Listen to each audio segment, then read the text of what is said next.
La táctica demente de Alejandro que aniquiló a 240.000 persas. Un rey contra un imperio entero.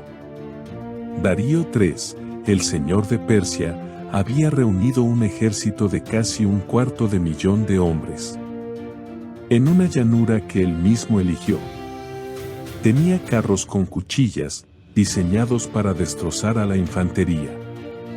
Tenía elefantes de guerra para sembrar el terror. Y en la otra esquina, Alejandro, con un ejército 5 veces más pequeño. Las probabilidades no eran malas. Eran imposibles. Pero Alejandro no iba a jugar el juego de Darío. Él tenía su propio plan. Una formación de ataque en diagonal. Completamente demencial. Diseñada para crear una sola y arriesgadísima oportunidad. Esta es la historia de cómo el ingenio y la audacia aplastaron a la fuerza bruta. En la batalla que cambió el mundo. Gaugamela. Pero hay algo que muy poca gente sabe antes de hablar de esta batalla. Para entender por qué Alejandro ganó ese día, primero tenemos que entender quién era realmente ese hombre. Porque Alejandro no fue un genio de la noche a la mañana. Fue construido, pieza por pieza, para hacer exactamente lo que el mundo vería en Gaugamela. Alejandro nació en el año 356 a.C. en Pela, la capital del reino de Macedonia. Su padre era Filipo II, uno de los reformadores militares más brillantes de la historia antigua. Filipo transformó a Macedonia de una nación pequeña y despreciada, en una potencia militar sin igual. Inventó la falange macedonia. Entrenó a sus hombres con una disciplina brutal. Y les dio una identidad de guerreros invencibles. Alejandro creció observando todo eso. Respirando estrategia desde que tenía memoria. Pero su mente no solo fue moldeada por su padre. A los 13 años, Filipo contrató al mejor maestro del mundo conocido para educar a su hijo. Ese maestro era Aristóteles. Sí. El filósofo. Durante 3 años, Aristóteles le enseñó a Alejandro filosofía, medicina, retórica, lógica. Y sobre todo, a pensar. A analizar. A ver los problemas desde ángulos que nadie más consideraba. Cuando Alejandro entró al campo de batalla de Gaugamela, no entró solo como guerrero. Entró como estratega, como psicólogo y como filósofo de la guerra. A los 16 años, ya gobernaba Macedonia en ausencia de su padre. A los 18, ya había luchado en su primera batalla importante. Y a los 20, cuando Filipo fue asesinado, tomó el trono. Y en menos de 2 años, ya estaba cruzando hacia Asia para enfrentarse al mayor imperio del mundo. No era impulsivo. Era metódico. Calculador. Y en Gaugamela, ese cálculo llegaría a su punto máximo. Ahora bien, ¿cómo es posible que un ejército tan pequeño pudiera siquiera soñar con ganar? ¿Cómo una fuerza de 47.000 hombres se enfrenta a una horda que, según algunas fuentes antiguas, superaba el 250.000 y sale victoriosa? La respuesta no es suerte. No es un milagro. Está en la mente de un solo hombre. En una táctica tan loca, tan arriesgada y tan brillante, que cambiaría la historia de la guerra para siempre. Esto no es solo la crónica de una batalla. Es el análisis de un jaque mate magistral en el tablero de la historia. El 1 de octubre del 331 a.C. El destino del mundo conocido estaba en juego. En una llanura de Mesopotamia, cerca de una aldea llamada Gaugamela, 2 mundos iban a chocar. Por un lado, el imperio persa. la superpotencia que había dominado todo durante más de 2 siglos. El imperio que se extendía desde Egipto hasta las fronteras de la India. El imperio que había intentado invadir Grecia en 2 ocasiones. Por el otro, el reino de Macedonia. Una nación que, bajo el liderazgo de un rey de apenas 30 años, amenazaba con devorarlo todo. Y aquí hay algo importante que muchos pasan por alto. Gaugamela no era un lugar elegido al azar. Era una trampa. Darío III había explorado el terreno con cuidado. Necesitaba una llanura ancha y completamente plana para desplegar su arma más poderosa. Los carros falcados. En terreno montañoso o irregular, esos carros eran inútiles. Pero en una llanura perfecta, podían arrasar con cualquier formación de infantería. Darío incluso ordenó a sus ingenieros que aplanasen el suelo. Eliminaron piedras. Rellenaron huecos. Nivelaron el terreno como si estuvieran preparando un estadio. Un estadio diseñado para la masacre del ejército macedonio. El hombre al mando del coloso persa era Darío III. Y no era ningún cobarde ni ningún incompetente, como a veces lo pintan. Era un rey que había llegado al trono en circunstancias difíciles. Y que había sobrevivido a las intrigas de la corte persa. Lo cual ya de por sí requería una inteligencia política considerable. Después de la humillación que sufrió en la batalla de Isos, 2 años antes, donde Alejandro capturó a su familia entera. Su madre. Su esposa. Y sus hijas. Darío pasó ese tiempo reconstruyendo su poder con una furia y una determinación increíbles. Para Gaugamela, reunió un ejército de una escala nunca antes vista. Jinetes escitas de Asia Central.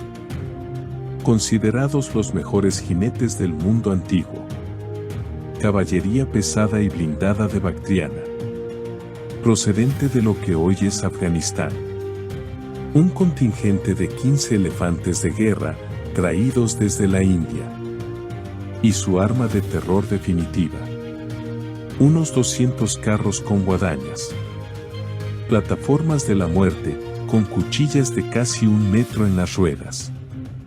Diseñadas para destrozar piernas, cuerpos y formaciones enteras. Las cifras exactas siempre se debaten entre los historiadores. Pero las fuentes antiguas hablan de entre 200.000 y 250.000 hombres. Una marea humana que hacía que la tierra temblara con cada paso. Enfrente, Alejandro III de Macedonia. Su ejército era una fracción del de Darío. 40.000 soldados de infantería. Y 7.000 jinetes. Pero no eran simples reclutas. Eran una máquina de guerra profesional. Veteranos curtidos en campañas desde Grecia hasta Egipto.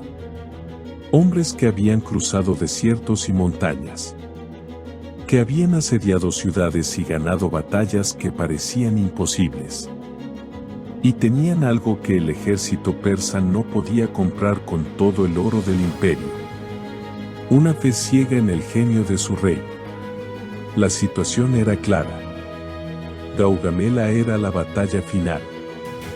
Darío ya le había ofrecido la paz a Alejandro. Le ofreció todo el territorio al oeste del río Eufrates. Una suma de oro incalculable. Y la mano de su hija en matrimonio. Parmenio, el general más veterano de Alejandro, le dijo que si fuera él, aceptaría. La respuesta de Alejandro fue fulminante. También yo aceptaría, le dijo, si fuera Parmenio. Luego le mandó a Darío una respuesta directa. No puede haber 2 soles en el cielo. Rechazó la oferta.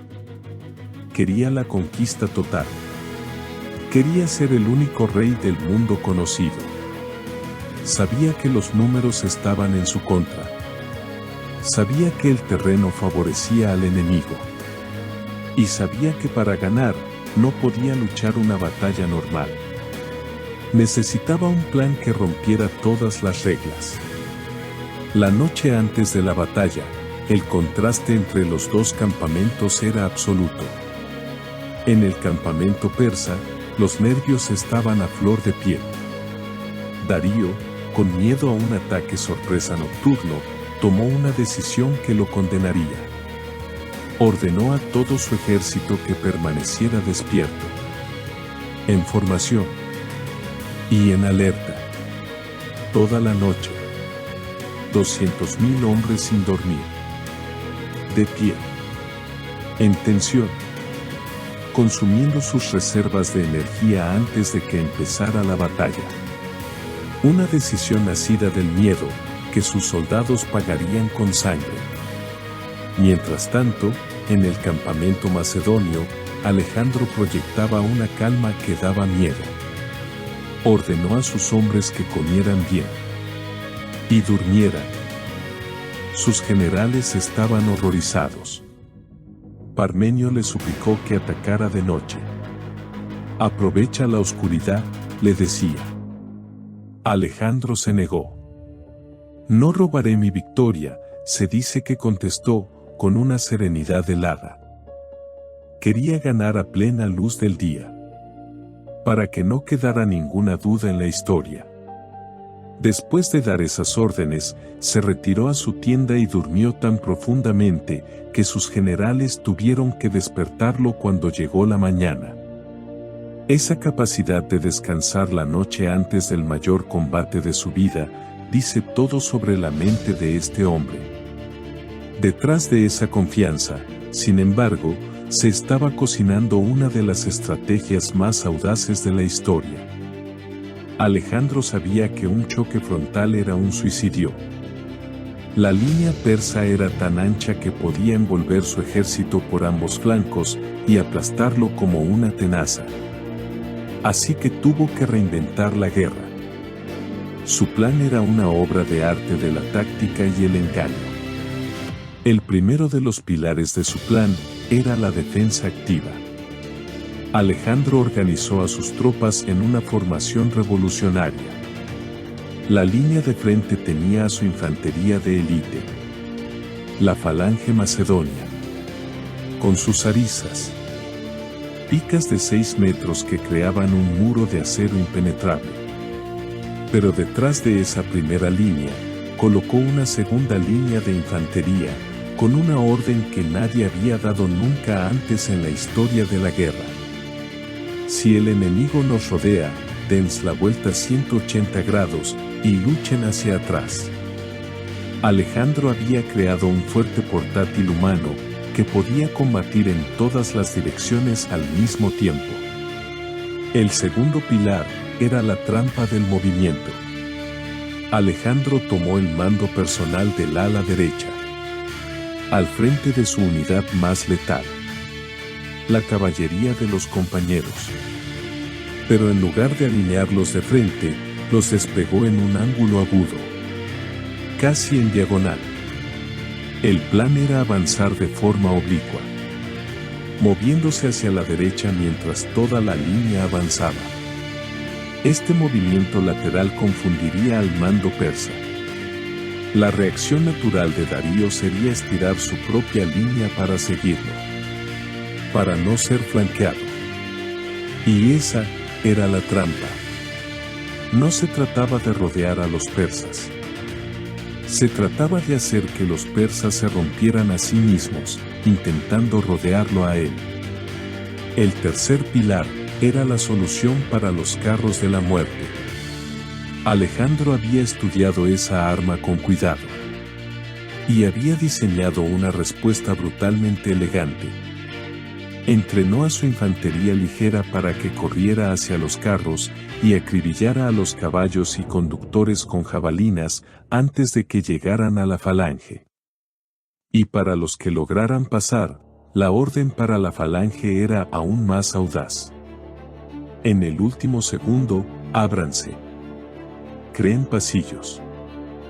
Dejen pasar los carros. Los carros quedarían atrapados en la retaguardia, lejos de todo, donde serían rodeados y destruidos. Era contraintuitivo. Era aterrador de ejecutar. Y era un genio puro. El objetivo final del plan era crear una brecha, invitar al desastre, provocar que la caballería persa atacara un flanco que parecía vulnerable, para que al hacerlo, se abriera un hueco en la línea central, justo cerca del lugar donde estaba Darío. Y en ese instante, en ese único momento fugaz de oportunidad, Alejandro y su caballería girarían y cargarían como una lanza disparada directamente al corazón del ejército persa. El propio rey. Si Darío huía o caía, el ejército entero colapsaría. Era un plan demente. Era apostar todo a una sola carta. Y en Gaugamela, Alejandro demostraría que la demencia y la genialidad son, a veces, exactamente la misma cosa. Al amanecer del 1 de octubre, la llanura era un mar de acero y polvo. El ejército persa parecía extenderse hasta el horizonte. En el centro, sobre su carro de guerra dorado y elevado, Darío III observaba con la satisfacción de quien cree tener todo bajo control. A su alrededor, sus 10.000 inmortales. La guardia de élite persa. La mejor unidad de infantería del imperio. A los flancos, miles y miles de jinetes. Al frente, los 200 carros con guadañas, apuntando como flechas hacia la línea macedónica. La primera fase comenzó con un movimiento que desconcertó a todos. En lugar de cargar de frente, el ala derecha de Alejandro empezó a marchar lentamente en diagonal, desplazándose hacia la derecha. Era un avance extraño, casi ceremonial. Los persas lo observaban sin entender del todo qué estaba pasando. Darío, temiendo ser flanqueado y ver a sus carros salir del terreno nivelado, cayó de lleno en la trampa. Ordenó a su mejor caballería, comandada por el general Besos, que se moviera para contrarrestar el avance de Alejandro. La línea persa empezó a estirarse, a adelgazarse, exactamente como Alejandro había planeado. Viendo que la tensión aumentaba en el flanco, Darío decidió usar su arma definitiva antes de que fuera demasiado tarde. Soltó los 200 carros falcados. El estruendo fue ensordecedor. El suelo temblaba. Desde lejos, parecía el fin del mundo para cualquier infantería normal. Pero los macedonios no eran infantería normal. La infantería ligera se adelantó con una coordinación perfecta y lanzó una lluvia de jabalinas sobre los carros que se aproximaban. Caballos y conductores caían. Muchos carros se detuvieron antes de llegar. Los que sí llegaron, se encontraron con algo que nunca habían visto. Las filas de la falange se abrieron. Con una disciplina que roza lo sobrehumano, los soldados crearon pasillos y dejaron pasar los carros de la muerte entre ellos. Los carros pasaron de largo. Penetraron en la retaguardia macedonia. Y fueron rodeados y destruidos. El arma más temida de Darío había fracasado de forma estrepitosa. Mientras tanto, en el flanco, Besos seguía presionando con su caballería para intentar rodear a Alejandro. Darío, desesperado, tomó la decisión que sellaría su destino. Desvió parte de la caballería del centro hacia el flanco para reforzar a Besos. Ese movimiento creó lo que Alejandro llevaba toda la mañana esperando. Una grieta. Un hueco temporal en la línea central persa. Un espacio que duró apenas unos segundos antes de que se cerrara. Pero esos segundos fueron suficientes. Alejandro lo vio al instante. giró a su caballería de los compañeros. Formó una cuña humana con él mismo en la punta. Y cargó. No fue una carga recta. Fue una carga en diagonal. Una lanza de carne y acero disparada directamente a la brecha, apuntando sin rodeos al lugar donde estaba Darío. La sorpresa fue total. Las tropas que protegían al rey fueron arrolladas en segundos. Alejandro y sus compañeros se abrían paso entre la resistencia como un cuchillo caliente. El choque fue brutal, íntimo, desesperado. Y entonces sucedió lo que Darío más temía. La figura de Alejandro se acercaba. Los ojos del rey macedonio, según las crónicas antiguas, reflejaban algo que iba más allá de la ambición. Era la certeza de quien sabe que está cumpliendo su destino. Para Darío, fue la pesadilla de Isos revivida. Vio a su guardia personal desintegrarse. Vio a sus mejores soldados caer. Y vio a Alejandro acercarse, con una determinación que no dejaba lugar a la duda. El valor del rey persa se rompió, por segunda vez en 2 años. Subió a su caballo. Abandonó su carro dorado. Abandonó a sus hombres. Y huyó a toda velocidad hacia el norte. La huida del rey fue la sentencia de muerte para el ejército persa. Al ver el carro dorado vacío, y al rey desaparecer en el horizonte, la voluntad de lucha se evaporó como agua en el desierto. El centro colapsó. El pánico se extendió como fuego. Un ejército de 200.000 hombres empezó a deshacerse. La victoria parecía total. Alejandro se preparó para perseguir a Darío y poner fin a la guerra, de un único golpe definitivo. Pero la batalla no había terminado del todo. Al otro lado de la llanura, su general Parmenio estaba en serios problemas. Superado en número y atacado por todas partes, envió un mensajero desesperado a Alejandro, pidiendo socorro inmediato. Alejandro se enfrentó entonces a la decisión más difícil de toda la batalla. Podía seguir la persecución, capturar o matar a Darío, y terminar la guerra ese mismo día. O podía salvar a su ejército. Eligió a sus hombres. Canceló la persecución. Reagrupó a su caballería. Y cargó de regreso. Esta vez, contra la retaguardia de los persas que rodeaban a Parmenio. Los jinetes persas, que se creían victoriosos en ese flanco, fueron tomados por sorpresa y aplastados entre el martillo de Alejandro y el yunque de Parmenio. Fue una carnicería. Con su rey en fuga y sus flancos destruidos, el ejército persa dejó de existir como fuerza de combate organizada. La llanura de Gaugamela se convirtió en un campo de exterminio. Las fuentes antiguas hablan de decenas de miles de bajas persas. Las bajas macedonias, en comparación, fueron asombrosamente bajas para la escala de la batalla. Una victoria que, en términos militares, roza lo estadísticamente imposible. Darío logró escapar ese día. Pero su autoridad estaba destruida para siempre. Huyó hacia el este, intentando reorganizar lo que quedaba de su poder. Pero unos meses después, en el año 330 a.C., sería traicionado y asesinado a puñaladas por sus propios generales, encabezados por Besos, el mismo comandante que había fracasado en frenar a Alejandro en Gaugamela. Cuando Alejandro encontró el cuerpo de Darío, abandonado en el camino, cubierto con una capa, hizo algo inesperado. Ordenó que se le diera un funeral real, digno de un rey.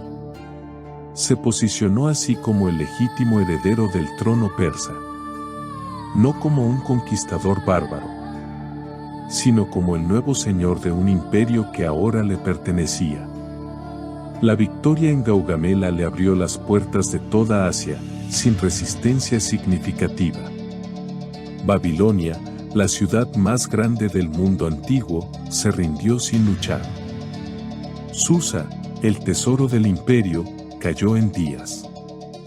Y Persépolis, la capital ceremonial y simbólica del imperio persa, fue tomada. Y parte de ella quemada, en lo que muchos historiadores interpretan como un acto deliberado de cierre simbólico. El imperio persa, que había dominado el mundo conocido durante más de 2 siglos, había dejado de existir. En menos de una década, Alejandro continuaría avanzando hasta la India, creando el mayor imperio que el mundo había visto hasta ese momento. Pero el legado de Gaugamela va mucho más allá de una conquista territorial. La batalla se estudia hoy en día en academias militares de todo el mundo. West Point en Estados Unidos. Sandhurst en el Reino Unido. Saint-Cyr en Francia. Todos ellos analizan Gaugamela como uno de los ejemplos más perfectos de pensamiento táctico bajo presión extrema en toda la historia de la guerra. Demostró algo que revolucionaría la forma de entender los conflictos militares para siempre. Que los números no ganan las guerras. Las ideas ganan las guerras. Alejandro ganó porque tenía un plan mejor. Porque entendió la psicología de su enemigo, mejor de lo que Darío se entendía a sí mismo. Convirtió la mayor fortaleza de Darío, su superioridad numérica, en su mayor debilidad. Usando ese propio número para crear la confusión y el estiramiento que abrió la brecha decisiva. Y cuando esa brecha apareció, durante apenas unos segundos, Alejandro ya estaba listo para explotarla. Esa capacidad de leer la batalla en tiempo real. De tomar decisiones audaces bajo una presión que aplastaría a cualquier hombre normal. Es lo que lo separa de todos los demás generales de la historia antigua. En Gaugamela, un rey de 30 años no solo conquistó un imperio. Redefinió el arte de la guerra para siempre. Y demostró una verdad que sigue siendo válida, más de 2000 años después. La mente es el arma más poderosa que existe. Siempre lo fue. Y siempre lo será. Si esta historia te atrapó. Si sientes que el tiempo voló mientras escuchabas cómo 47,000 hombres cambiaron el destino del mundo. Entonces ya sabes lo que tienes que hacer. Suscríbete al canal. Y activa las notificaciones. Porque esto es solo el principio. La historia está llena de batallas, de estrategias y de mentes que cambiaron el curso de todo. Y aquí, las vamos a contar todas. En Gaugamela, Alejandro Magno le enseñó al mundo una lección que ningún libro de estrategia ha podido superar. Demostró que un ejército no es una masa de gente. Es un instrumento. Y en las manos correctas, ese instrumento puede ejecutar una sinfonía de destrucción tan precisa, tan elegante y tan devastadora, que el eco de esa música todavía resuena hoy. No aniquiló a un imperio con un ejército más grande. Lo hizo con una idea mejor. Y esa idea, ejecutada con una perfección sangrienta en la llanura de Gaugamela, es la razón por la que más de 2 milenios después, el nombre de Alejandro Magno todavía resuena en el mundo. Como sinónimo absoluto de genio, de conquista y de grandeza.